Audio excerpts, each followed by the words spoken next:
Hello, parents, educators, and nerdy D&D fans. You have found our new home for Area of Effect, a talk show where we discuss how tabletop role-playing games benefit the whole family. We're currently in process of shifting all our old but golden episodes over to this new channel by posting a new episode every weekday until we catch back up to our new episodes. We would love your help getting this new channel up and running with a follow, share, or review. And thanks for joining us on our quest to bring more adventurers to the table. The new LinkedIn Hiring Pro can't undo your last hire. The human postponer. They were the master of one phrase. I'll circle back on that. But 3 months later, you were the one doing all their work and wondering how big that circle is. But LinkedIn Hiring Pro can take the hiring load off your plate by automating the hiring busy work from the initial job post to scheduling interviews. Hire right the first time with LinkedIn Hiring Pro. Post a free job today at linkedin.com/quality. Hi there, I'm Hugh from Poderation. If you like today's show, why not check out Dungeons and Dragonfruits, the bizarre, strange, and queer in every sense of the word D&D podcast. Join 5 friends as they laugh, learn, and adventure their way through the weird, wonderful world of Widdershins, where dragons hatch from trees and have adventures of all forms in every shape and size. Available wherever you can get your podcasts.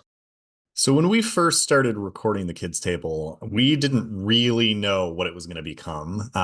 It was a project for a different company at a different time. We were just trying to tell stories.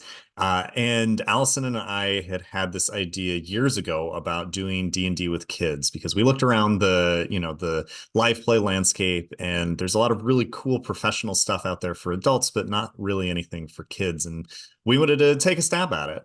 And what it became while we were filming it was this really cool way of connecting with the kids at our table, with my son, with Raynell's daughter, with Alice, this really awesome teenager that we knew. And that's the legacy of season 1 for me, is the way that this table became this space where we got to know each other, where we got to go deeper, where we got to have fun, and that it's become something that other people enjoy watching too and resonate with also, has been this really incredible thing. I'm Ryan. And I'm Allison. And welcome to Area of Effect, a podcast by the Kids Table, where we discuss how tabletop RPGs benefit kids and answer your questions about playing TTRPGs with the kids at your own table.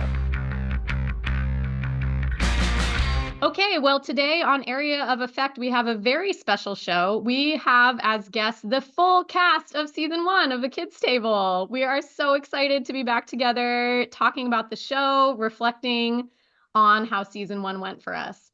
So in case you don't know, I'm Allison, and I played the Goliath Barbarian Druid. I am Alice, and I played Rosalie, the Magical Baker. Hi, I'm Raynell, and I played Sophia, a Fairy Cleric. I'm Chloe, and I played Serena, the Fairy Wizard. I'm Beckett, and I played Sixtails, the Dragonborn Rogue.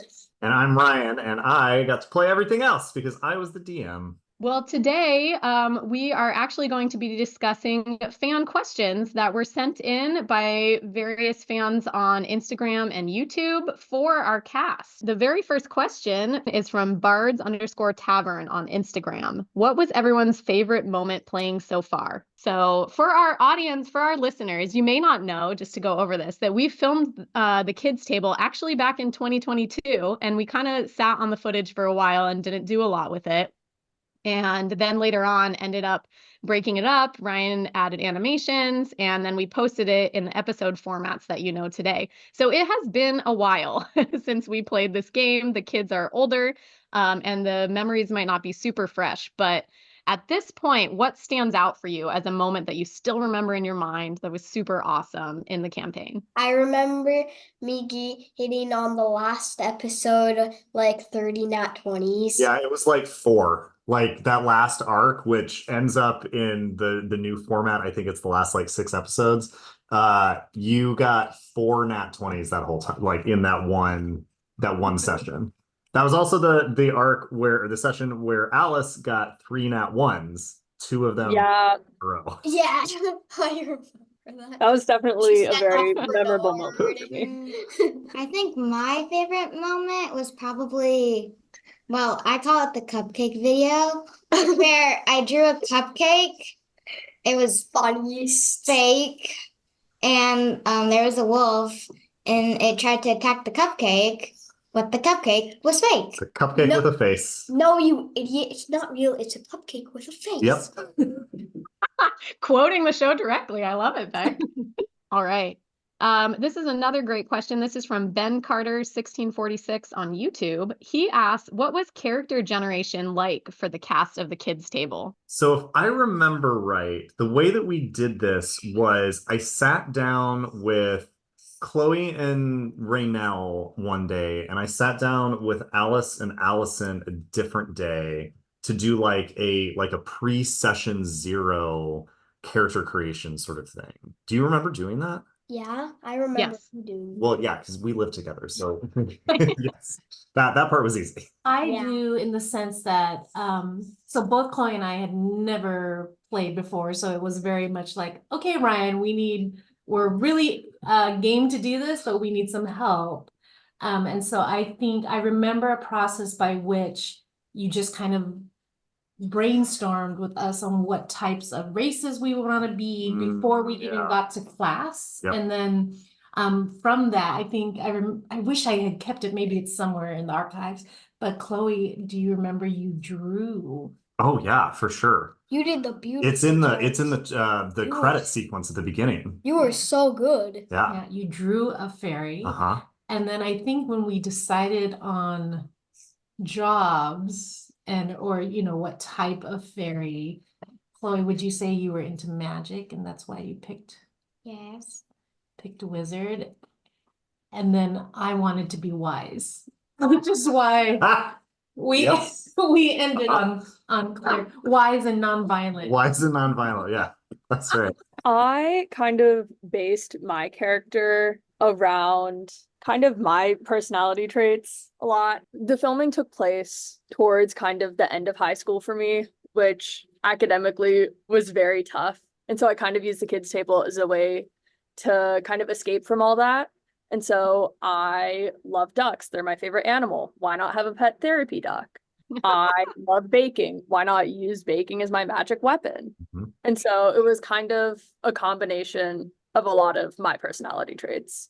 And my inspiration for V was that in real life, I am a short woman and I wanted to play a really big, beefy woman in the show.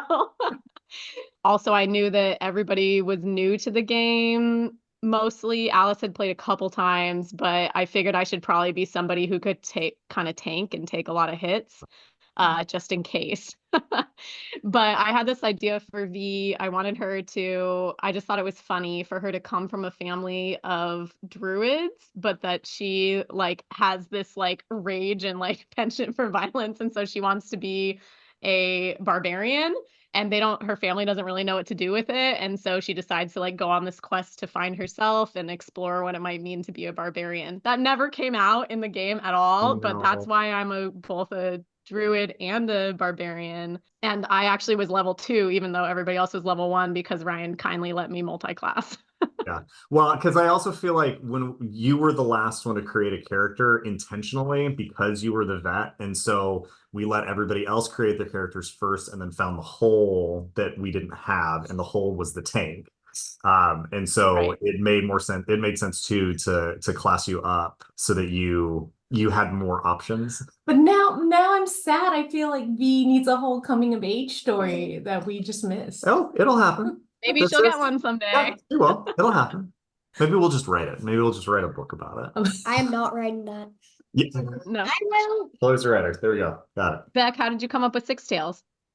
I was just confused. I didn't know who I wanted to be. Dada let me look through one of his books to help me decide, and then I looked at I wanted to be a rogue, but I also asked him what it was like to be a dragonborn, and he showed me this really funny video where this huge dragonborn there was like this whole cavern of goblins and he just blows them up with Oh, his yeah. acid breath. Yeah, that's right.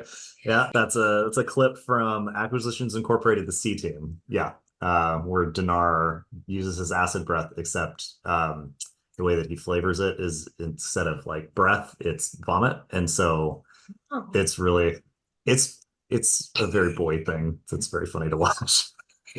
And I loved it. That's why I wanted it to be Six Tails. Also, I didn't want to be too young and I didn't want to be too old, so that's why I just picked 11. Yep, he was 6 at the time of filming, and his character was 11 because he considered that to be like Six or seven. the right age. You were 6. Oh, Yeah. I thought it was 7. Nope, you were 6. All right, this is an excellent question from Ben Carter 1646 on YouTube. It's kind of a two-part one. The question for the kids first. What is the best part of D&D and what power do you want your character to get next? Parentheses, the DM has to make it happen. I like in D&D, I like just the dice rolling and I like seeing what happens. That's awesome. Well, I like going into battle and fighting. See, this is really fun to me, Chloe, because do you remember the very first time that we played in that very first battle with Balianto and the Dragon, that you just like were frozen? You were so scared of doing anything in the battle because you didn't want like the enemies to like see you and like come after you. That's different now, isn't it? Mm-hmm. Yeah, like you're not afraid of like getting up in there now. That's so fun. Okay, so then when you're thinking about leveling Serena up, what do you want to add to Serena's collection? What do you want Serena to be able to do next that she hasn't done? I don't know. Because like there's a lot of different spells in D&D, right? And so far you've been leaning more towards like illusion spells, right? Yeah, you had the ice spell for sure, but like most of your most of your spells are like the tricking people with pictures, the cupcake with a face one, right? Yeah. So like would you like still go down the illusion route, or would you want to go more towards the like The punch people's Like an faces. attack, more like attacks. fire lightning?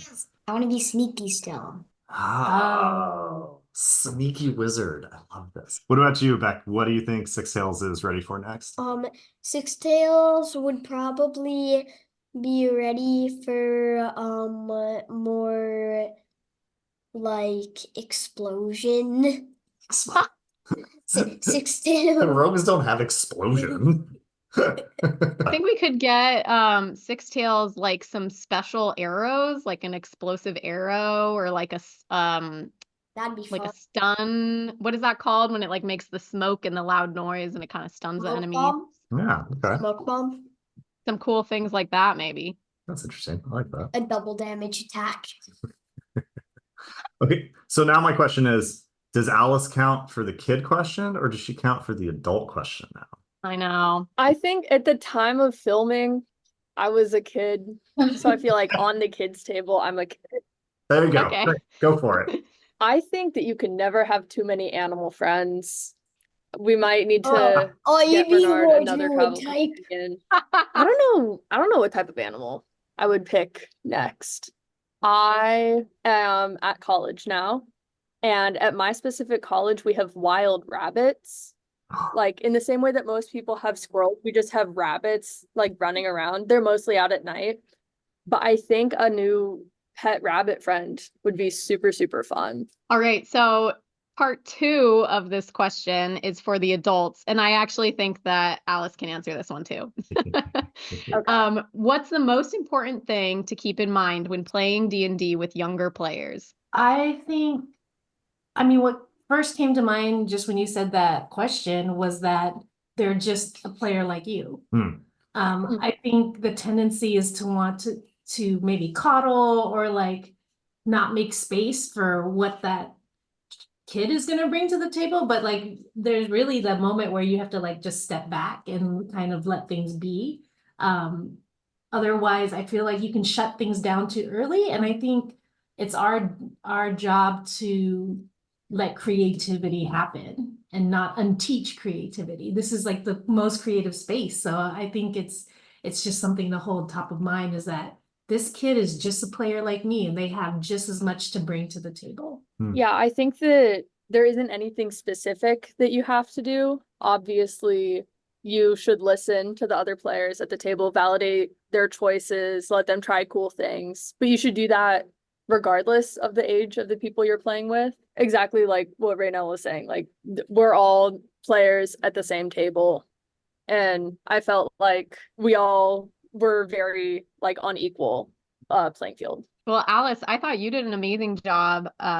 Even though I was supposed to be like the veteran player, I ended up flying to my aunt's retirement party. And then, of course, we all ended up getting COVID on the plane. So I missed like 4 episodes. So I ended up being gone. And I felt like, Alice, you really stepped into the role of like helping the other new players like understand D&D and all the opportunities that were available to you. I remember like watching the video as I wasn't able to be at the table when like at one point it was suggested that everybody split up when you guys were in like the underground tunnels, and you were like, and you were so nice. You were like, we can do that if you want, but this is why it might not be a good idea. You know, if you encounter a bad guy, you know, and you don't have the rest of your team, it might not be a good idea. So I thought you were great at giving like suggestions, but still giving people freedom of choice to do whatever they wanted to do. Yeah, I think that that's one of the things that I would say when you've got multiple ages at the table,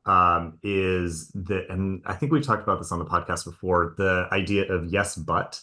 So in improv, you work off of yes and anything that comes up on stage, you incorporate it into the character or the plot or whatever else is happening. And I feel like in a situation like this, you go off of yes, but. And I think that splitting the party situation was a perfect example of that, because both Raynell and Alice were like, yes, but we could also do this thing. And, you know, and still left it up to, it was Khloe who had the suggestion, still left it up to Khloe who, to decide what was going to happen, but presented a credible alternative based on experience, which, I think is also a key part, when you've got kids or when you've got new players in general at the table. D&D is only fun if everyone is having fun. Yeah. And so it's a lot of just like teamwork to make sure that everyone's having a good time. Obviously, everyone's like free to make the choices we make, but some choices will lead to more fun than others. Getting trapped in caves all separated might not lead to the best result. Especially given the players that we have around the table, right? Like for a different table, maybe that would have been the more fun option. But for the players that we had at that point, who were all fairly new and fairly scared of things and wanted to make sure that everybody was safe, like that felt like a good compromise. Our next question from It's a Neeps on Instagram is, who was your favorite NPC? My favorite NPC was Kaz. I liked Khloe. Fun Yes. fact, you weren't supposed to have Kaz as a companion for the whole season. Like he was supposed to leave you in the cave. For our newer listeners, can you say what NPC stands for? Oh yes, NPC is a non-player character. So it's basically any character played by the DM is an NPC. Yep, yeah. Kaz was supposed to just be in that one episode to lead you guys to Izmiene and then out to the capital city of Japania.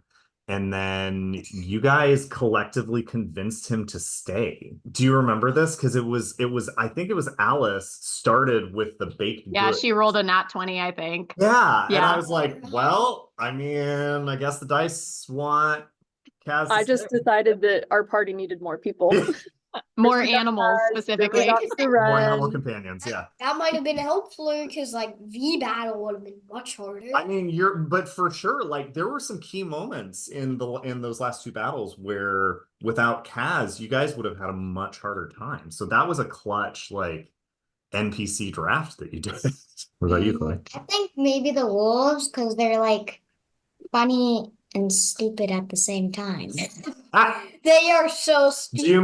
Do you mean the wolves from the beginning, or do you mean the wolves that V sort of like brings out of nowhere? Like the ones that she's attacking with? Maybe the ones like that we started with. Got it. The little wolves. The baby wolves. Oh yeah, the ones that you tricked with the cupcake. Yes. Yeah, there you go. I thought Chloe was going to say Seren because you were sure sassy with giving Seren some attitude, forcing him to take part in the battles when clearly the DM didn't want him to take part in the battles. Nope. That first battle, I did not have a character sheet for Seren. I just had to sort of make stuff up on the fly. I had HP, but I did not have like attacks. And then all of a sudden, I had this little fairy girl yelling at me because I wasn't doing anything. Seren, get in there right. It was so funny.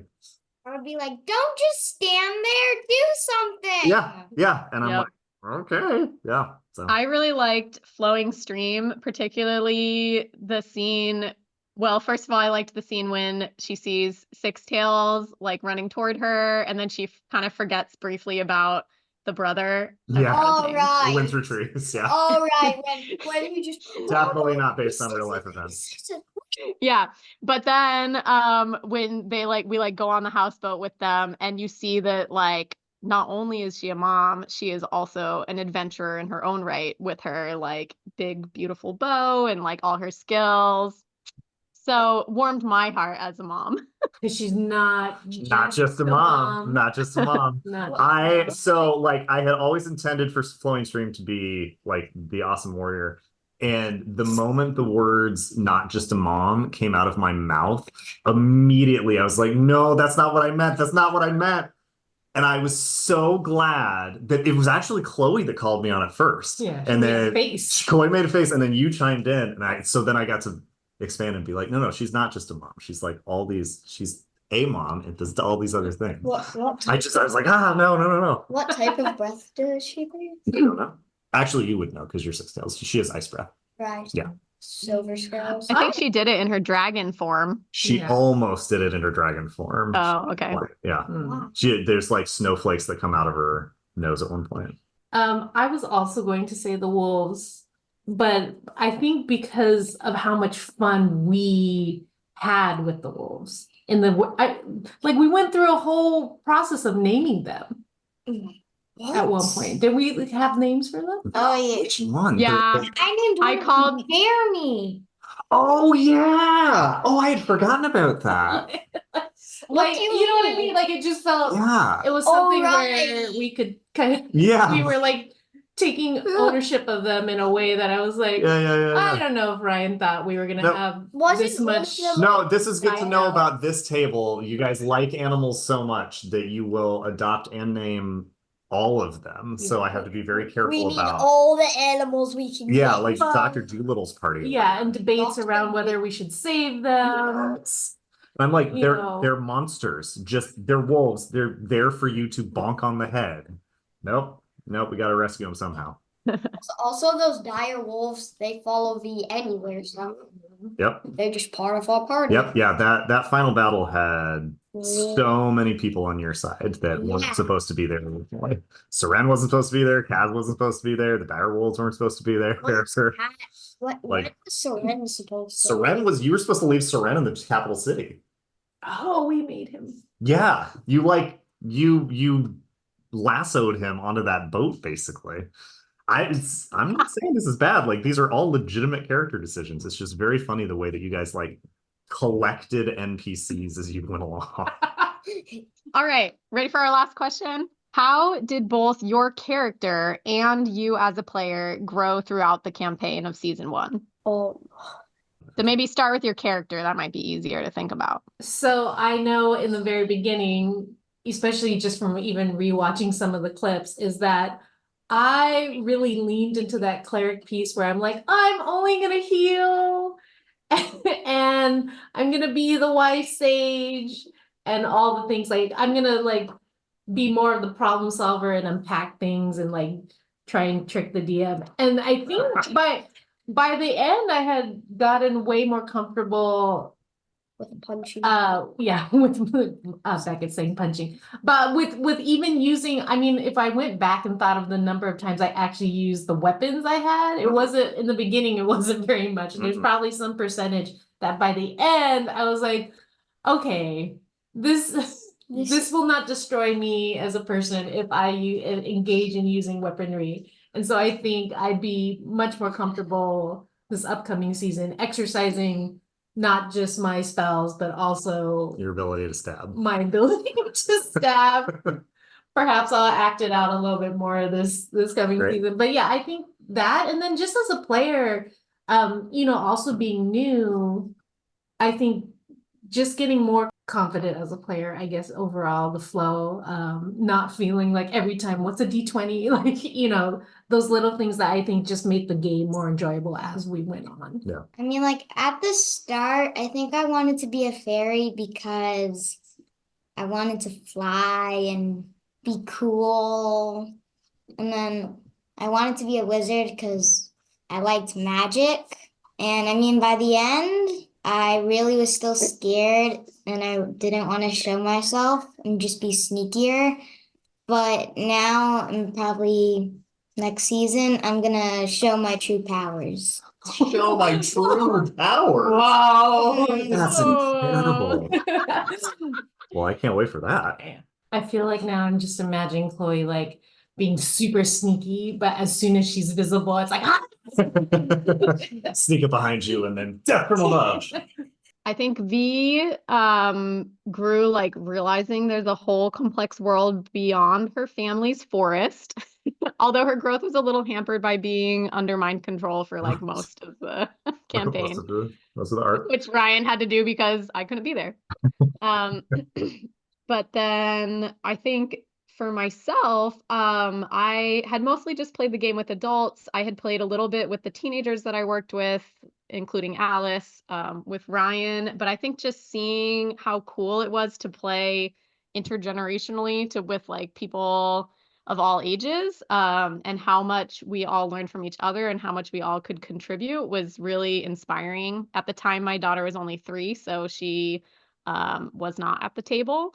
But now I do play with her, and I play with my 4-year-old now too. So, and it inspired us to make this whole thing, the kids table, and to try to encourage other families to play with their kids, and just to realize how huge of a benefit playing tabletop role-playing games around a table as a family together can be, building those special memories and allowing the kids the opportunity to be creative, to explore their identity, to learn teamwork, and so many more things. So it was hugely impactful for me. I feel like Rosalie was very much a reflection of myself and kind of an escape from school.